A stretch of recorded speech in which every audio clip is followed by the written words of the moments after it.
Hey guys, welcome back to our weekly Rep Path podcast. Today we're going to be talking about mastering the interview preparation process. So last week we talked about resume optimization. So today we're going to get a little bit more into the interview process. Before we begin, guys, as always, please make sure you subscribe to my YouTube channel. All these podcasts will be recorded and be available, on top of other content that we're creating. So please make sure you subscribe. It's unfiltered medical sales coaching, so you can get all that content. Also, during this podcast, from this moment on, guys, any questions you have, please just submit it into the chat, and James, with my producer, will screen all those questions, and then at points during the chat, we'll take a break and be able to field some of the Q&A from you guys. So just to begin, first thing, guys, most important thing that you have to understand during the process of interviewing, you have to treat this like it's a sales call. The entire interview process is basically a sales call. So most people forget that, okay? They are constantly, all these hiring managers, all these companies are constantly evaluating you during the process and saying to themselves, this is exactly how this guy or girl is going to treat a sales call. So that from the moment you send your resume to the moment that you start reaching out to people, to going through the interview process, to closing, your follow-up, everything comes back to a sales call. So you're always being evaluated. Don't ever stop thinking that. Even when you're reaching out to other reps that aren't the hiring manager, excuse me, remember, these guys are reaching out to the hiring manager. They're in discussions with him. So you want to make sure that you're constantly focusing on selling yourself. Okay. You're the product. And that's the way you got to, just like you are in any other sales role that you have, you're the product. You have to sell yourself the entire way until you get the job. You're always being evaluated. So always keep that in mind when this whole process starts. Okay. Most important thing too, another important thing too, is you have to understand how competitive the landscape is, guys. So that always motivated me. So I get every job posting that I post, I get between 300 to 500 applications. It's insane. Okay. So you have to, what do you do to stand out from the crowd? 500 applicants, there's a lot of good applicants in there. Now, while there's a lot of people that just take a shot, throw their resume out, they don't even read the requirements, that happens a lot. But there's definitely, a good percentage, say maybe 40 to 50 applicants out of 500 that are qualified, that are very strong. So how do I stand out from them? And how do I outwork them? So you have to do everything you can. I wish I can give you one tip that'll make you stand out in the interview process and get you a job in 2 weeks. It just doesn't happen, guys. You have to do all the little things, and all the little things add up to getting the role and being able to stand out to get the role. All right. So first things first, let's talk about applications. Okay. Most people, I'd say maybe 10, 15 years ago, or when I started almost 25 years ago, you basically, anyone and everyone that you could send your resume to, you would send your resume to. Okay. So get your resume out to hundreds of job openings. They call it, spray and pray. Essentially just spray your resume out to everyone, and then you pray, hope that somebody responds. Now, years ago, that actually worked. There would be one or two people that got in touch with you after you sent out that resume. This day and age, that's dead, guys. Okay. You have to be much more specific. So you might not hear this from everyone, but trust me, this is the way you get a job. Apply to less jobs. They might think I'm crazy, but trust me, apply to less jobs, more focused, but much more aggressive with each application you apply to, and make that your full-time goal with each one to each job application, to make sure that you're really focused, learning everything you can about the manager, the company, the culture, the dynamic, and you're going to do a full court press, to really build relationships for each individual job. So if you're going to, you used to apply to 100 jobs, I'd say apply to 10. Each week, focus on 3 to 5 jobs that you want to apply to, you know, and when you do that, there's a process that you go about. Okay. So you do this every time. It's non-negotiable, guys. You can't say, well, this one I like a little bit, so I'm going to apply. The other one I'm not really into, so I'm just going to send my resume. No, don't waste your time, guys. If you're not going to be full-fledged, 100% in, do not send your resume. The first thing you want to make sure before you send your resume, I used to think if you meet at least 60% of the requirements, it's okay to send your resume. It's so competitive now, guys. I'd say 75%. So if you're meeting 75% of the requirements that are listed in the job description, then send your resume. All right. Because then you know that you have a pretty good opportunity. You're being realistic. Because right now, I'm sure a lot of you are out there going, I'm just so sick of getting ghosted. I hear this every day. Ghosting is so frustrating. Recruiters don't get back to you. HR teams don't get back to you. Sometimes you get the direct manager's email address. You send your resume. They don't get back to you. But trust me, if you do these 2 things when you send your resume, they will. I'm not going to say every time they're going to get back to you, but it's going to increase your chances, and it's going to at least increase the responses to minimize that ghosting a little bit. Number 1, apply. Like I said, make sure that you're qualified. So at least 75% of those requirements that you're actually meeting, you're meeting expectations. If they ask you for a 4-year college degree and you don't have one, do not apply to that job. Odds are you're not going to get a response and you're going to get upset. And when you do this over and over, when you apply to jobs that you aren't qualified for, you get frustrated because no one gets back to you and it demotivates you. I've been there, guys. So don't do that. It only frustrates you. All right. So make sure you're qualified at least 75% of the requirements. And number 2, when you send your resume in, list in bullet point form how you're qualified. If it asks for a 4-year college degree, don't give me War and Peace and write 3 paragraphs on how well you did your sophomore year in chemistry at, Montclair State. No one cares about that. Just say 4-year bachelor's degree, a bachelor's of science, bachelor's of science in biology from Montclair State University, graduated in 2010. Done. That's 1 bullet. If it asks for a year of B2B sales, completed, 2 years of B2B sales at Cintas. Done. So go real quick with those bullets, because trust me, the recruiters, what they want, their job is to make it easier for the hiring managers. So as a recruiter, you can't just send every resume that you get and just send it off to the hiring manager and be like, hey, you guys figure it out. They'll never work with me again. So what I have to do, sorry about that.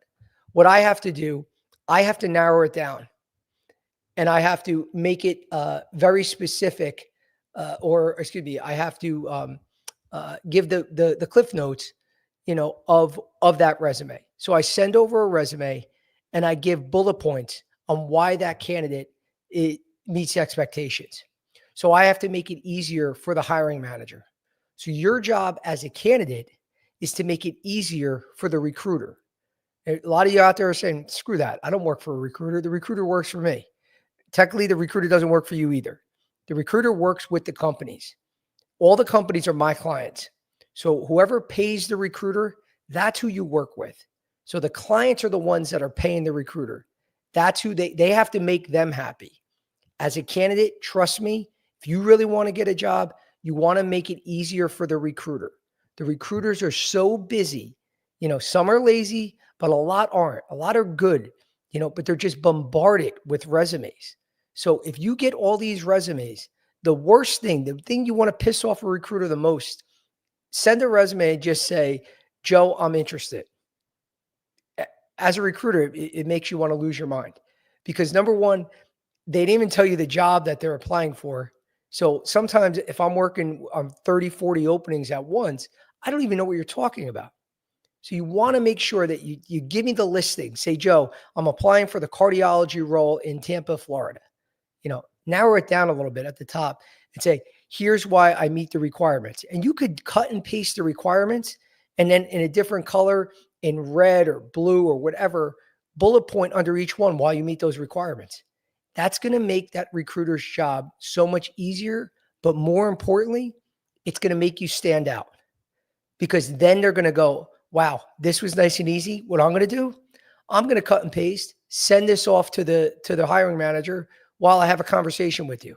Or after I have the conversation with you, put all the notes together, but I'm going to bullet point and make it easier for that hiring manager. So it could just be a cut and paste that they do. It's going to make it easier. They're going to notice it, you know, and it's much more effective. If you give your resume and then also give me, you know, your whole life story, I'm not reading it, and neither are other recruiters.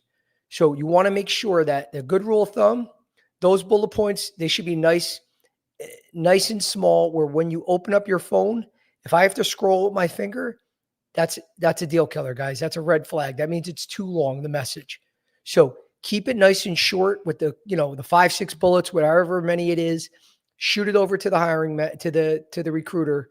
They'll be able to cut and paste and they'll send it to the hiring manager. I trust me. You do those two things between making sure you're qualified and sending those bullets, you're going to get responded to more and minimize the ghosting. And that's the biggest challenge at the beginning, especially when you have less experience. You know, because I know a lot of you guys out there that may not be in the medical sales industry yet. You just graduated from college. You know, you're working on this for months and you're like, what the hell is going on? Why can't I do this? You know, I think I'm good. I have a great personality. Every time we're out, my friends and family says, you know, you be a great medical sales rep. And I'm sure you will be. You know, but if you have to do these little things to get in front of people, because all candidates tell me the same thing. Joe, as long as I could just get in front of someone, then I'm able to get the job. I just can't get in front of someone. So here's your chance, guys. The more that you increase your chances of getting in front of people, you're going to increase your odds of getting a job. You know, if you can't get in front of someone, they're just reading your resume. Nobody gives someone a job just by reading the resume. So resumes give you interviews, get you interviews, interviews get you jobs. So if you get to that interview part, that's a huge step. You'll increase your chances, you know, almost by 50% just by getting an interview to eventually be able to land that role. Okay, so try this out, guys, and definitely message me afterwards to let me know how that's working. But I'm very confident that you're going to see an increase in opportunities and minimize the ghosting. So next, excuse me, when you send your resume, okay, think of it for any of you sales reps out there that do have experience, but you don't have to. You know, I'm sure most of you guys out there know what a detail aid is. Okay. Anything that has your product information, when you go into an office, you don't even have to be a medical sales rep, but whenever you go into any office, any business, and you have marketing material, they say the owner can't see you, the doctor can't see you, whoever it is. And you go, okay, you know what? Give this to him or her. And you leave the marketing material. Guys, I don't want to even say 99, 100% of the time that shit is getting thrown out. So we know that that's not getting back to the doctor. A doctor has never come back to me. I can count on one hand in over 20 years doing this, that a doctor has got back to me and says, Joe, I just got your marketing material. You know, can you come back and give me a presentation? It doesn't happen, guys. They throw it out. So think of that with use that same approach when you're sending your resume. Why would you just send a resume and think that someone's going to get back to you? You have to do more. So when you're in that office, you might have to leave a detail aid and say, you know, Susan or whoever the receptionist is, can I speak to a nurse? Can I speak to an office manager? There's always someone you could speak to, or the receptionist herself or himself. Say to them, you know, here's why I want to meet with the doctor. Here's what our product does. Give something that they might say, you know what? Dr. Jones did have a patient the other day. I heard him complaining about that suffered from XYZ, or I think might be able to benefit from this. You don't know, you know, or they could go back and be like, hey, Dr. Jones, this guy Joe is a really nice guy. You know, I know a lot of reps are annoying, but I like him a lot. He's been coming in every week. You know, here's what he left. It could be interesting. You don't know, you know? So you always are having a conversation. You're not just leaving material and walking out, because you might as well go outside and burn it, guys, and throw it in the garbage. So think of that same approach with your resume. Every time you send a resume, again, it's going to be a job you're qualified for. All right. So you're sending that resume and then you're simultaneously reaching out to other reps that work for that hiring manager. Now you might say, well, Joe, the human resource person just said that there's an opening in, the endoscopy division for Boston Scientific in New York City. Okay, guys, you got to do a little homework. You'll be able to figure out just by typing in Boston Sci, endoscopy, New York City. Go on LinkedIn. You're going to see a bunch of names pop up. So you could see there's only going to be a few directors and managers. You're going to see a bunch of reps. Reach out to everyone. Contact as many people as possible. Create a little, short little blurb that asks to get time with them so you can sell yourself. You could, if it's Susan Jones, hey Susan, I just applied to the New York City endoscopy role at Boston Scientific. I'm very excited for this opportunity. I would love to pick your brain for a couple minutes. What's a good day this week that I can reach out? How's Thursday or Friday look? Something like that. Give them an option. Got to use old school sales techniques. Don't say what works for you, because trust me, they're not going to get back to you. A lot of people are still going to ghost you. But the more specific you are about the role, the division, and you're reaching out to the people that are in that same division, in that same region or area, odds are that the more specific you are and you reach out to that smaller circle, you're going to get a better response. So my goal always was, I will always make sure I at least try to have 3 conversations with individuals at that company before I get in front of that hiring manager, before that first interview. It's night and day how much that increases your chances when you do that. I just had a rep that went for a pain position role that was nowhere near some of the competition. I had 3 great candidates. The other 2 were studs. I didn't even think this guy had a shot. He busted his ass so much, reached out to so many people, had so many conversations, and didn't just have conversations to just have them. He had conversations to learn about the hiring manager, to learn about the dynamic of the culture of the company, of the team, the challenges, the competition. So when he gets in that role, he's ready to go on day one. That's what you want to be finding out. This guy right now is going to get an offer, and he had no shot against the other 2. They were so impressed by how hard he was busting his ass that now they want to make an offer to him, because they feel if he did this during the interview process, then that's what he's going to do when he gets the job. He's going to put in that same effort. And that's where I was talking about at the beginning of the call, guys. Treat this whole process like it's a sales call, because that's what he did. And it showed that he's going to bust his ass and outwork everyone. He didn't say that he was. He didn't say I outwork everyone. He showed them. So show me, don't tell me. That's a huge lesson, guys.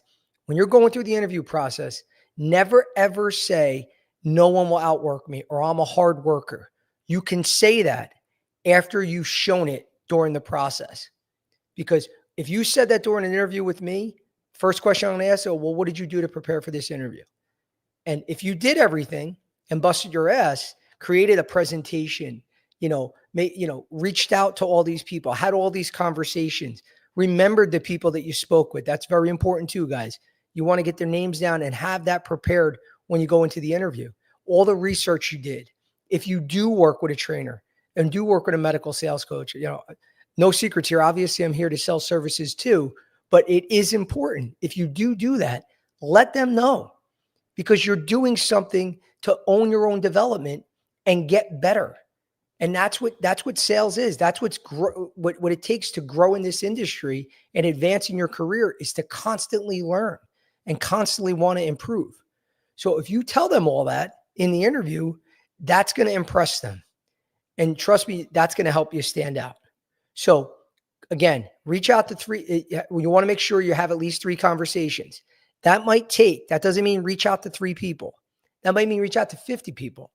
I don't care how much it takes, because you're cutting and pasting the same little blurb and you're just personalizing the person's name at the top. So you want to get that on LinkedIn. Reach out to everyone on LinkedIn. LinkedIn's obviously an amazing source for this. That's my number one source.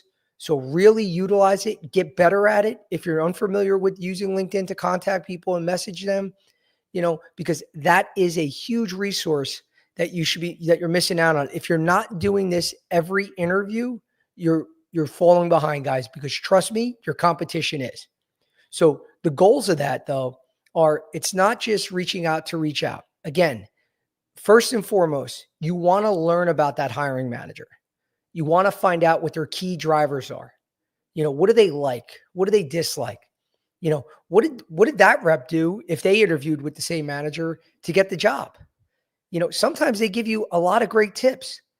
You know, I had someone that on one of the calls that one of the one of the managers said that they were so impressed that during the interview process they were talking about different high volume physicians that were in the area. He invited the hiring manager to a dinner that he was having with one of her top customers that she was trying to get. I thought that was amazing. Now, not all of us can do that. Not everyone has these big connections with physicians that are specific for that, therapeutic area. But that was something that really stood out. Another thing that really stands out, when you find out the needs, and that's again, getting back to the importance of these conversations, you find out the needs of that hiring manager, you also can find out the needs of that territory. What are the real challenges?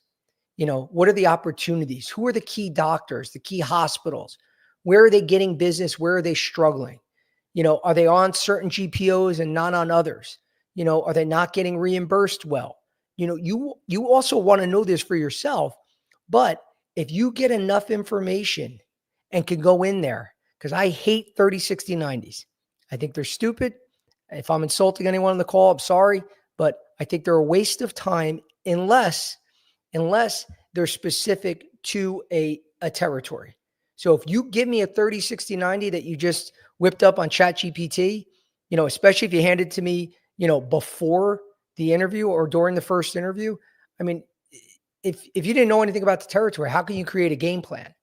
But if you can get all that information, create a game plan that specifically talks about who you're going to call on, the business you're going to generate, the competition that you're going to get from, the hospitals you're going to approach, the low hanging fruit that you're going to grow, and then the ones that you're going to not waste your time because you're not on their GPO. You're not going to make miracles happen, guys. It shows that you did your homework and create me a business plan now that I can actually utilize. That's enormous. So that's another reason for the call. And lastly, these guys talk. So if you're reaching out to everyone on the team, trust me, they're going back to this hiring manager and saying, Joe Licata got back to me. Hey, this Joe Licata guy called me. This Joe Licata guy called me. This Joe Licata guy called me. And now it's like, the guy's like, well, geez, man, I didn't even meet this Joe Licata guy yet. And now everyone is telling me that he reached out to all these people. I have to speak with him. This guy is putting in way much more effort than everyone else. So you're showing him too that you're outworking everyone else during the process. It's very, very impactful. Okay. I never had someone that said, Joe, that candidate was great, but he just reached out to too many people in my company, started to piss us off. They don't say that, guys. Now, obviously, you're not obnoxious in calling these people and texting them at 2 a.m. or doing crazy stuff, but being persistent is what a sales rep does. So don't be afraid to do that. If you don't hear from them and it's been a few days or up to a week, send them another message. I don't care if you got to send them 4 or 5 messages. If they don't want to speak to you, let them say, I'm sorry, I can't, I'm busy, I'm away, but get a response out of them. Because just like doctors, again, we keep talking about the same theme. It's a sales call. The interview process is a sales call. Doctors, we're going to ignore you time and time again. The first time, very rarely are doctors going to open the door the first time and say, hey, Joe, tell me what you got. I got a half hour for you. Would love to switch today. Never. So it takes between 9 to 12 times to close a deal. You're going to be going to these doctors over and over and over. The main reason is they don't trust you. When you're new, you have to earn trust. And little tidbits each time, each meeting. Sometimes they can ask you something, you don't know the answer. You get back to them right away. That's great. When you don't know the answer, just as go off on a side point for a second, when you get into sales and you don't know an answer, that's an awesome opportunity, guys. That's a reason to come back and see that doctor again. So it's not only proving that you're not going to lie and say, yeah, that your drug can do this, it cures cancer. And then meanwhile, obviously no one actually does that, but you don't want to guess or make something up. I mean, that's a huge no-no, because God forbid you're wrong. You're never going to be allowed in that office again. And your reputation, doctors will talk. So if you get that reputation, that's an absolute killer. But if you don't know the answer, you're obviously going to come back, get that answer. That's another reason to meet with him. And it's a real reason. He wanted you to find something out. You can go back and see him again. So you just got 2 visits for the price of 1. So don't be upset if you don't know something. Use that as an opportunity to continue the sales process. All right. So again, guys, make sure every time, at least 3 conversations. Don't care how many people you had to reach out to. That's another non-negotiable. All right. And you will see the effects of this and the benefits. Okay. So another thing that I love to do that very few coaches teach, reps do out there, it's something that, I have all my clients do, and it works tremendously. We all send thank yous after the interview. Try sending a thank you before the interview. So if you're meeting, with Bob Smith, the recruiter tells you, or the HR person, hey, Joe, you're going to meet Bob Smith next week, for the interview, make sure you get his email. They might not give it to you, but if you've been doing your homework and you've been reaching out to other reps, majority of the time, guys, it's going to be Robert or bob.smith@medtronic.com. It's going to be a company email that you'll be able to piece it together. Okay. But hopefully you get that email. If you have that email, you are sending him a thank you beforehand. Okay. Just quickly explaining, hey, Bob, I know we're meeting tomorrow at 4:30. I'm very excited, enthusiastic for the opportunity. Can't wait, to meet with you tomorrow. Is there anything else, you'd like me to prepare ahead of time? Something like that. I'm just making that up on the spot, but something that shows your excitement for the role. Believe me, guys, if someone else is doing it, God bless them, but the majority of reps do not do this. So if you combine the work that you put in by contacting all these reps, and now you're already showing your hard work. You're already showing your excitement that you're calling all these people that you want to work there. Now you're sending a thank you before the interview. You're leaping, you're leaps and bounds away from everyone else, because they are not doing this every time. You might get a couple people reaching out to people. You might get, I still don't know many that send a thank you beforehand, but there's no one that's doing both. Do this every time, guys, and it's going to help you stand out, tremendously. So while, I've been talking for a while now and I'm tired of hearing my own voice, I just got to take a drink of water. James, if we could just take a breather and see if we have any questions from the crowd. Yeah, absolutely. Should I do specific research on a company or a product line that Specific research about a product or a company line? Absolutely. Just don't get in the weeds. Don't have too many. Don't look to know every single detail about a product. You're going to learn that during the process. They're going to teach you that in training. Obviously know the products, know what you're selling, and know your competition. And you should, again, during those phone calls with other reps, know why doctors are using the competition and what advantages and disadvantages that, the advantages that you have and some of the shortcomings. You got to be realistic too, guys. You don't want to go in there and drink the company Kool-Aid and say, we have the greatest product ever. There's nothing wrong with my product. You go out there in front of doctors and start saying that, you're going to shoot yourself in the foot. And even with the hiring managers, understand your shortcomings, but know how to sell your product. So definitely do the research there. But I would be more concerned of learning more about the hiring manager and the company and their culture and the dynamic of the team. So do the research, but just don't spend too much time trying to master and memorize everything. What are three powerful questions I should ask an interviewer to stand out? So we'll talk about that a little more too towards the end, but some quick things, guys.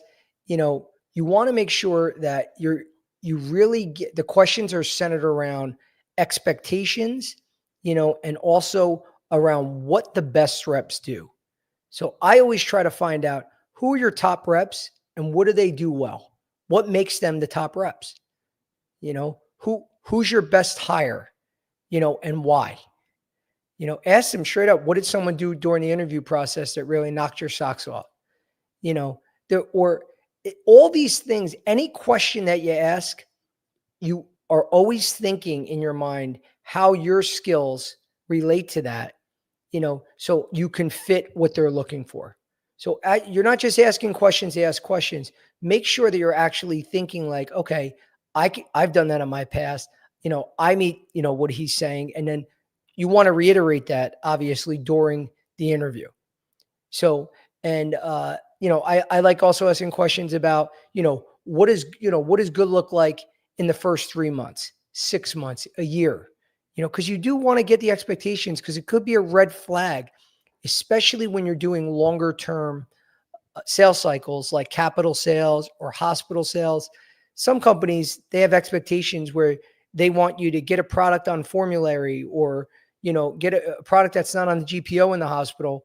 And they want you to get, you know, sell 500 units in the first 3 months. It's never going to happen. So you want to be realistic, you know, because you don't want to, you know, just get a job to get into medical sales, and meanwhile, it's a dead end street.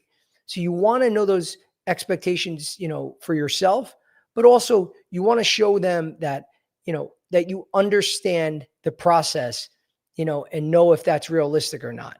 So those are just some quick ones. We'll go over some more later, but those are just some quick ones off the top of my head.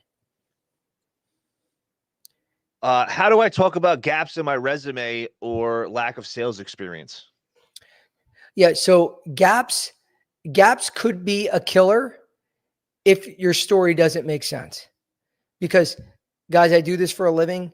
I speak to people all day long, and I know when someone's BSing me when they have a gap. You just see it. They talk too much.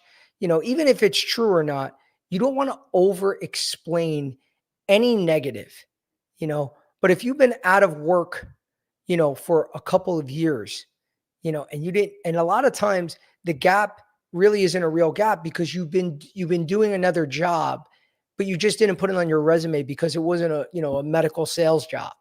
You know, put it down. It's okay. Things happen, especially after COVID. I can't tell you how many reps they had to change industries. They did things they you know, do whatever to survive, you know, because they couldn't get another medical sales job for a while. So don't be embarrassed by that. Put down whatever you did, even if it's another job outside of the industry, you know, because you want to show that you're always working. You don't want to show that, you know, it gives a lazy sign, even though a lot of you don't mean to be, you know. So I'd say anything over a year is definitely going to be a red flag, and they're going to ask questions. But sometimes it does take that long to get a job. Excuse me. So just be truthful, you know, be able to, you know, explain why you had a gap that long, you know, but especially if you had another job, put that other job down, just to make sure that the gap isn't that big. But usually if it's 3 to 6 months, that happens. It takes that long to find a new job. A lot of managers, unless they're a real pain in the neck, they're not going to be too tough on you for that. It's not going to prevent you from getting a job, but anything over a year, you got to make sure you have a good story, and you want to make sure you fill that gap. Excuse me. And what was the other part? The second part of the question was gaps and lack of sales experience. Okay. So lack of sales experience, again, it happens all the time. So don't think that if you don't have sales experience, excuse me. Sorry. If you don't have sales experience, you can't break in. It's not true.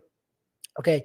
Actually, 12% of all medical sales reps don't have sales experience, and they're still able to break in. So what does that tell me? A lot of people have clinical backgrounds. a lot of nurses that break in, a lot of techs, but also there's people that, some don't even have college degrees and they're able to break in. So, but what they do is they outwork everyone during the interview process. So all the things we're talking about, these individuals do because they want it so bad. They're showing them, I can do the job. I'm going to show you and not tell you. I'm going to show you during the process. Excuse me. So outwork them during the interview process. Sorry, guys. Anything else? Um, let's see. We have how should I answer why medical device sales? How should I answer why medical device sales? Yeah, like when I guess when you're Again, getting asked that in the interview process. yeah. So that's a great question. And honestly, if you don't know how to answer it, that's a red flag for me. Is this the right industry for you? So now, you might not have the perfect answer. And, I work with a lot of people, candidates all the time, that they need to know their three whys. Why medical sales? Why are you the best fit for XYZ company? You know, and why you? I mean, like why? Excuse me. Why medical sales? Why XYZ company? And why you? Or why would you be a good rep in medical sales? Those three, you have to have the why medical sales and why you would be a good fit. You should know with like the back of your hand. You have to practice that. You have to talk about things in your life that you may not have done that are on your resume. Like we talk about this where you show passion about something that is related to medical sales. Either it could be a sales background, it could be working with patients, being compassionate, being a competitor. So a sports background where you're always competing, because that's what you're going to do in medical sales. You're constantly competing against other reps. So tell a story. And I'm not talking about a long story. Just you could quickly say, ever since I had my lemonade stand when I was a kid, I always knew I loved sales. And then that could start your story on why you would be a good fit, because you always had that sales ability. So make sure that you practice that, but show the transferable skills that you've acquired over the years, and then incorporate that into a medical sales role as your why. So I can't give the answer for everyone because everyone's different. But if you don't have that answer before an interview, that's a red flag. That's all the questions that we have for right now. Okay, perfect. So getting back to the talk, and then later on we'll take a little more time to answer any other questions that come in. But some of the simple things, guys, when you show up to an interview, and I talked about this on one of my, my quick short post the other day, even though it's not exactly the interview, but both the interview and a ride along. One huge thing that you don't do, keep your phone in your pockets, guys. Turn it off. When you're at lunch, when you go run to use the bathroom for a minute, you could check, if it's an emergency, obviously you can make a call, but guys, turn your phones off. This is the most important thing that's going on in your life right now, is that interview or that ride along. So if you want to blow a ride along and totally screw it up, have your phone out all day. And that's what reps do. We're all so used to it, checking our phone. It's rude to the individual that you're with. It also shows that you're not that serious about this role. So, but if you want to show it drastically increases your chances of getting the job, the more you have your phone in your pocket. Turn it off, leave it in the car that day. Excuse me. Tell your family you're not answering the phone today. Don't be worried. Whatever you have to do, but trade the phone for a notepad, a pen and paper. Bring that pad in. So on a ride along, have that pad loaded with questions that you want to ask. Take notes throughout the day. You don't want to be, like on the spot, Channel 7 news reporter and be annoying, but you want to show them that you're fully engaged. So constantly, be taking notes. When it's appropriate, ask questions. If you're going into a case, you don't say a word unless they speak to you, unless the rep tells you that you can do something. There you want to be invisible. So don't you the worst thing you could do is talk too much or piss off a doctor during a case. You're never going to get that job. So you just want to be, completely invisible. Take notes where you can and ask a lot of questions after. But if you trade your phone for the notepad, you're going to do so much better both on interviews and definitely on ride-alongs. So when you're preparing for the interview, obviously you show up suit and tie on. you know, Unless they specifically say, do not wear a suit, we're going to XYZ place, it's very casual, come in with a button down. I still shirt and tie, a suit and tie every time. You can never overdress. All right. Number two, obviously multiple copies of your resume. I always bring my laptop just in case there's something that I need on my computer. But brag books. Now, brag books are something that some of you might not even know what the heck that is. Now, so for some of you younger guys, a brag book is a printouts of all your accomplishments. So essentially, any awards, any rankings, any quotas you hit, sales growth, any Excel sheets that you can print out to show, the proof of your sales success. You want to print that out and put that into a book, a folder, which is called your brag book. Now, reps used to do this all the time back in the day because sales managers required it.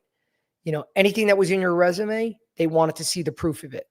Now, let's be real. Most people can make up anything on the computer, so they can create all fake documents. So a lot of people don't ask. I was the type of manager that I didn't care.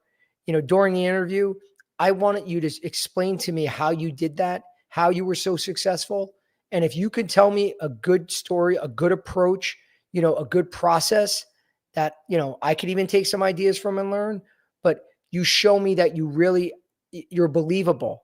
I don't need to see all the proof. But if you can't answer all that, that's a red flag. But you want to make sure that you have a brag book because less people are doing it. And for me, if less people are doing it, it's another opportunity for me to stand out. So come in with that brag book.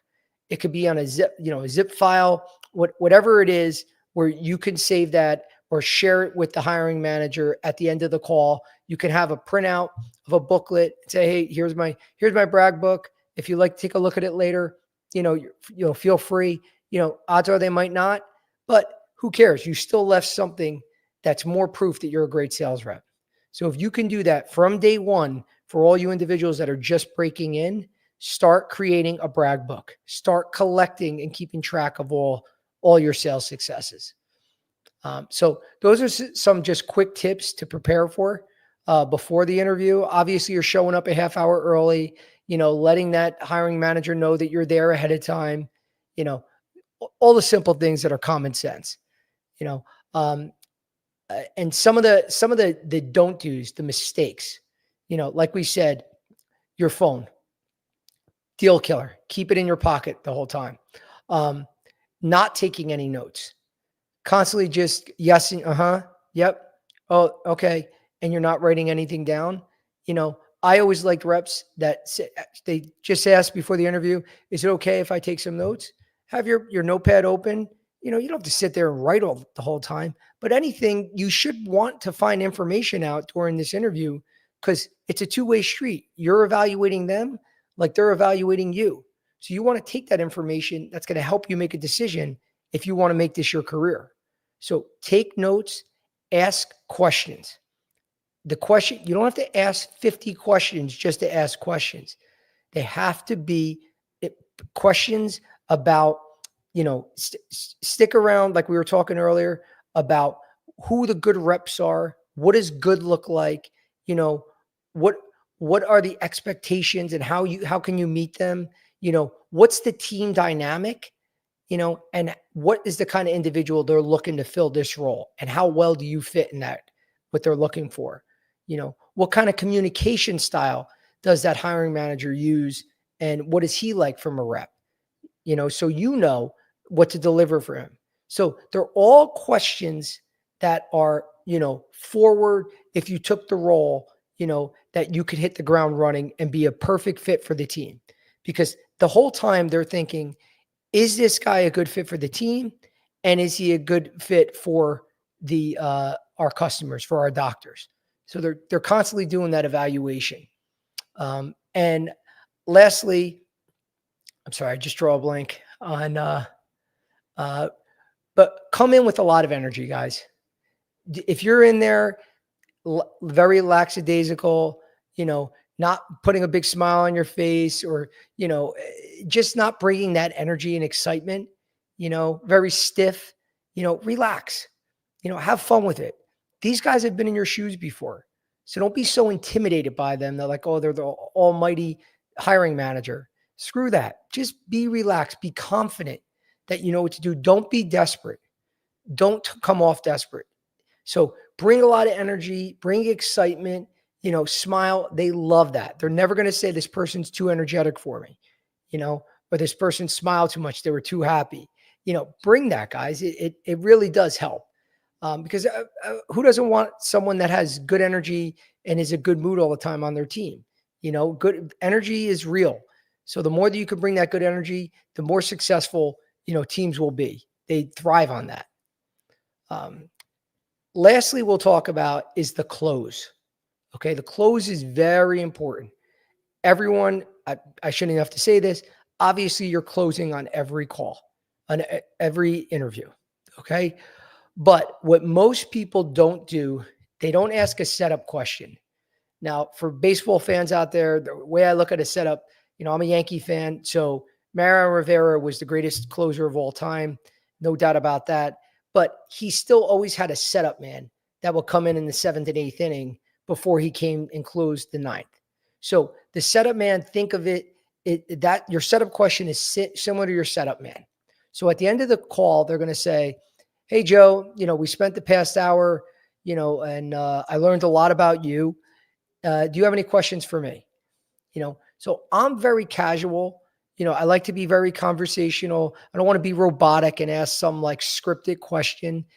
Just say, hey, Bob, after speaking with me for the past hour and learning a lot more about me, for a fit for the role that you're looking for, what do you think? And leave it just like that. What do you think? See what they say, guys. You don't want to straight up say, am I a good fit for this job? You don't want to give a yes or no. You want to give an open-ended question. So now they have to repeat, number one, they're going to sell you to themselves by saying all the good things that you bring to the table. You also want to see what they retain during the conversation, because sometimes they miss points, so you want to see that, so they'll start talking about, I think you're a good fit because of this, because of that. And then they might say, but honestly, you just don't have the experience, or you're missing this, you're missing that. Guys, objections are awesome opportunities. That a lot of times they really have an objection and they're telling the truth. Sometimes they're testing you. Either way, it doesn't matter. Handle that objection. Whatever it is, you cannot go on to the close until you handled that objection. So we're assuming now that you asked, what do you think? They told you everything. They gave you an objection. Now you handled it. Now you can go to the close. Okay. If it's a first interview, obviously there's more steps in the process, so you'll ask them, what does the rest of the process look like? What's the next step? Oh, Joe, I'm going to bring you back, the top 3 reps to meet with our regional director next Tuesday. And then, we'll make a decision for a final round after that. Okay, great. Is there any hesitation right now why you wouldn't move me to the next round? Or straight up, will you be moving me to the next round? That's where you go for your close, guys. And if they say yes, great. A lot of times, guys, they're going to give you that, well, you're the first one we met. We still have to make a decision. Sometimes, guys, you're not going to be able to get a definite answer. It's okay. But always make sure that you attempted that close.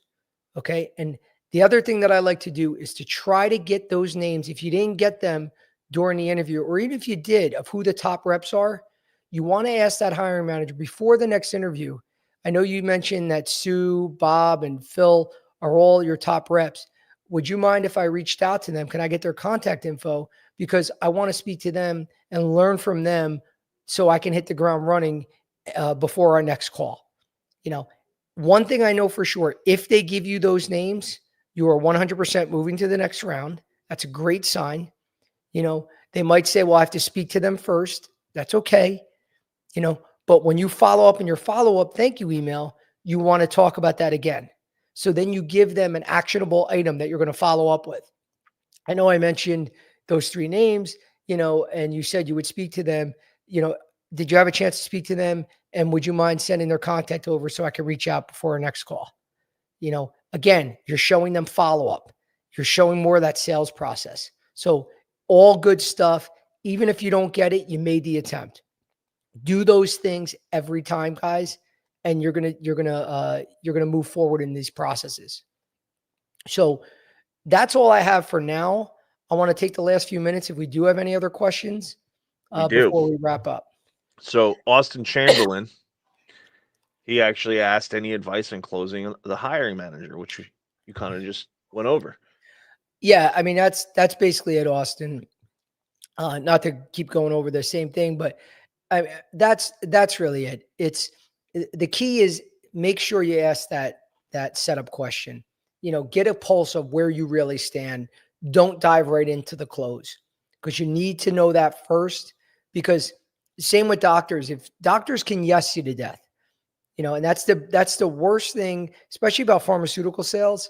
You know, they can't prescribe a drug to a patient right then and there. It rarely happens. So they could say, "Yeah, I'm going to try it out on 5 patients, you know, in the next couple of weeks." Yeah, I think everything's great. And then you don't even see the numbers sometimes for a couple months that they lag behind. So it's hard to close them. So you don't really know. You're not going to always get an answer. So, but my whole point being, it's okay. You just want to make the attempt. So you need to have a pulse of where you stand first, because same with that doctor, you have to get objections answered first. He could just yes you to death. And then you can, if you ask more questions, you find out, oh, wow, this doctor can't even use me because the product's not even on formulary at this hospital. If it's not on formulary, they can't use you at a hospital. So if you don't ask that question, the doctor could just say yes all day long. But if you simply just ask, it's the same as in the interview. You know, if they have any objections, let them give you the objections, you know, but handle them first before you go to the close. Okay, we have Keith Layden. Um, how do you overcome the lack of account relationships in a city that you're willing/want to relocate to? Well, Keith, that's just hard work, man. You know, it's there's no easy fix. It's the same approach that you built relationships any other way. It's persistence, it's hard work, it's earning trust, it's getting out there and just busting your butt. You know, and it's you can I've done it a million times. I'm sure all of you out there, we're not at one job calling on the same specialist our whole career. At least few of us are. So every time you're starting over and it's not fun at the beginning, you know, but you bust your butt, you show value, you earn trust, you'll be able to build those relationships quickly, but there's no quick easy fix. You know, always network and just outwork everyone else and you'll get those relationships. We have Silmir Bronkema. I think I pronounced it right. Uh, any advice on why do you want to leave your job? So, why do you want to leave your job?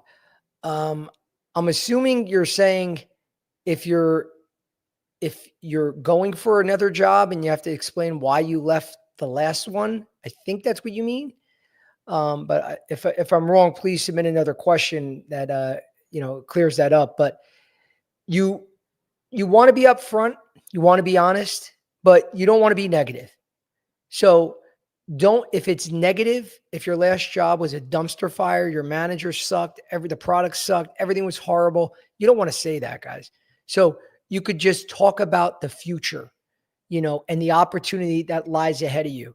So if you're interviewing for another job, it's not about leaving some, you know, nightmare behind. It's about I love my old job, everything was going great, but when I saw this opportunity, it was the perfect fit for X, Y, and Z. And I'm really excited because of this and that.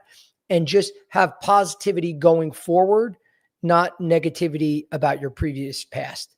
Because again, that's a red flag. And these companies will see through that because they'll think you're talking about them in a few months too. So you don't ever want to do that. Sarah Terrell, RDH, very informative. Thank you for the invite. And Keith My also said, pleasure. absolutely thanks for the approach. Or that's my approach. Um, and then we have a couple more questions. How should I follow up after an interview process to keep myself top of mind? Yeah. So number one, when you're sending your thank you, well before you even leave the interview, you want to get what are the next steps. So I mean, they could say, and I've had this before, Joe, nothing is going to get done before 4th of July. The next couple weeks are crazy. You know, take that to heart, guys. You don't want to follow up 3 days later and say, hey, where do we stand? I just want to follow up. No, you want to get that out during the interview. You could outright ask, when decisions are going to be made. Oh, Joe, we should know by next week. Is it okay if I follow up by Tuesday? So you want to get that straightened out before you leave the room, but just guys, common sense, you don't want to contact someone every day, but whatever you spoke about, the first and most important thing is in your thank you email, reiterating some of the things you talked about, and start from there. But really, before you leave, you want to get the information on the next steps and then respond appropriately in whatever timeline they told you. So, because that can change every time. But it's okay to be aggressive and be persistent. But one of those things you just can't teach. Don't be a pain in the ass. Because if you annoy them, they're not gonna get back to you. They're gonna move with another candidate. Don't come off desperate.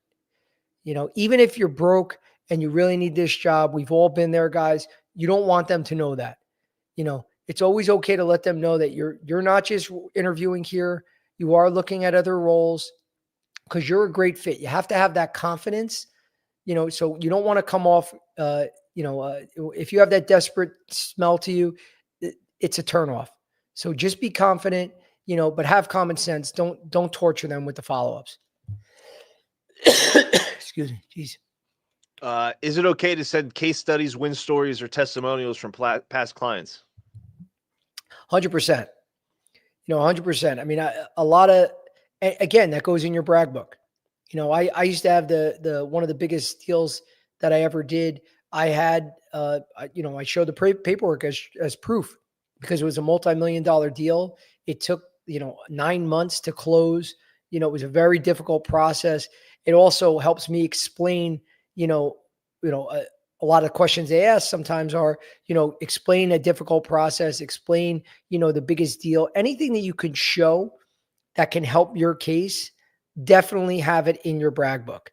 You don't want to get in there and just spit stuff out and throw it at the hiring manager. That's a turnoff because you didn't find out his needs first. But always have an arsenal. It's almost like a carpenter when they go into to fix anything. They don't come in assuming I'm just going to need a hammer and a saw. They come in with all their tools, and then they bring out the appropriate tool when they need it. So it's the same thing with whatever they're asking for. You want to make sure, oh yeah, I have a case study. Oh yeah, I have proof of a PO over $1 million. Well, yeah, I could show rankings. You know, always have that in your back pocket, but don't go, here are my rankings. The guy's gonna be like, I didn't ask for that. So definitely have all that in your arsenal and be ready to pull out when it's needed. Right. And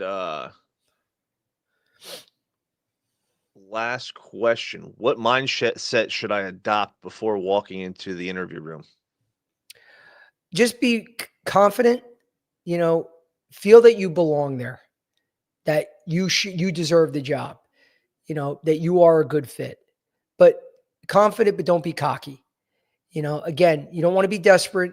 You want to be like, I need this, because it also shows them you don't really care about the job. You just need a job. No, you don't want it. That's a terrible place to be because that'll turn them off. Just confidence. You got this. You're a great candidate and you belong to be there, and just be relaxed. You know, if you could get the interview to be conversational, where you feel like you're just shooting the shit with someone, that's a great sign. That's a great place to be. If it's very robotic and stiff and you're nervous, nobody wants someone like that. So just confident, relaxed, and let the conversation flow, and you'll do great. That's all I got for you today, Joe. Awesome. Well, guys, thank you again.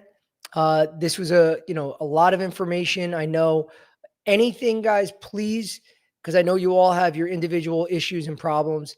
Reach out to me.